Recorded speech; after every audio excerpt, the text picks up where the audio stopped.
இன்னைக்கு எபிசோட்ல என்ன ஆச்சுன்னா, ரஞ்சித்தை திணற கேள்வி கேட்டு தள்ளிட்டாரு விஜய் சேதுபதி. நீ என்னதான் கொஸ்டின் கேளு, நான் எல்லாத்தையும் சட்டிலா தான் ஆன்சர் பண்ணுவேன்னு சொல்லிட்டு அவர் எப்பவுமே காமாவே இருக்காரு. கேள்வி கேட்டு கேட்டு விஜய் சேதுபதி தான் டயர்ட் ஆனாரு. அவரு இப்படிதான் பதில் சொல்லுவாருன்னு எல்லாருக்குமே தெரியும். ஆனா அவரை பேச வைக்கணும்ட்டு அவ்வளவு முயற்சி பண்ணி அவரால் ஜெயிக்க முடியல.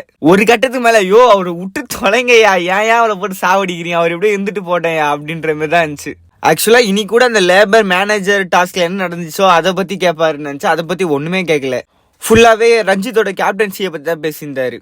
அதுக்கப்புறம் வந்து தர்ஷிகா வந்து எவிக்ட் ஆயிட்டாங்க. தர்ஷிகா எவிக்ட் ஆனதுக்கு ஒரே காரணம் யாருன்னா வேற யாருமே கிடையாது, அது விஷால் தான். எப்போ வந்து அது லவ் கண்டென்ட் ஸ்டார்ட் ஆச்சோ அதுக்கப்புறம் வந்து வெளியே வந்து அவங்களுக்கு சப்போர்ட் பண்றது நிறுத்திட்டாங்க. அப்புறம் ட்ரோல் தான் அதிகமாச்சு. ஃபர்ஸ்ட் வந்து ஒரு ஃபயர் மோட்ல ஆடினாங்க பத்தியா, அந்த கேமை வந்து அவங்க வந்து ஆடி இருந்தாங்கன்னா ஆக்சுவலா அவங்க வந்து இன்னுமே பல வாரங்கள் போயிருப்பாங்க.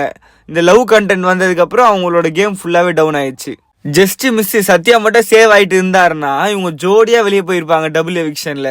அதுக்கப்புறம் வந்து கன்ஃபெஷன் ரூம் கூப்பிட்டு இந்த மாதிரி இன்னும் 5 வாரம் தான் இருக்கு, நீங்க எப்படி உங்க கேம் ஆட போறீங்கன்ற மாதிரி கேட்டுட்டு இருப்பாரு. அப்போ வந்து எல்லாம் நான் இதுக்கப்புறம் அப்படி ஆட போறேன் இப்படி ஆட போறேன்றாங்க. எப்படி ஆட போறாங்கன்றது வர வீக்ஸ்ல பார்க்கலாம்.